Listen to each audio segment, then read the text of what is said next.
মই ভাবো যে অসমৰ মুখ্যমন্ত্ৰীয়ে অসমৰ মহিলাসকলৰ ওপৰত যি মন্তব্য প্ৰকাশ কৰিছে তাৰ পাছত আচলতে অসমৰ মুখ্যমন্ত্ৰী গ্ৰেপ্তাৰ হ'ব লাগে।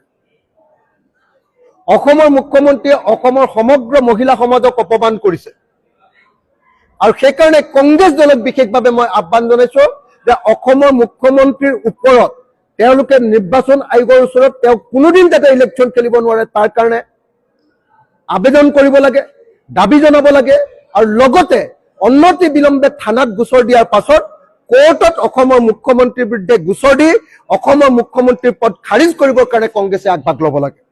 আৰু লগতে মই অসমৰ সমগ্ৰ অসমৰ মহিলা সমাজক বিশেষকৈ নাৰী সংগঠনসমূহক আহ্বান জনাইছো, মহিলা সংগঠনসমূহক আহ্বান জনাইছো যে সকলোৱে মিলি অনতি বিলম্বে মুখ্যমন্ত্ৰী হিমন্ত বিশ্ব শৰ্মাক গ্ৰেপ্তাৰ কৰিব লাগে বুলি ৰাজ্যজুৰি আন্দোলন কৰি তুলিব লাগে। কাৰণ মুখ্যমন্ত্ৰীয়ে সমগ্ৰ অসমৰ মহিলা সমাজক অপমান কৰিছে।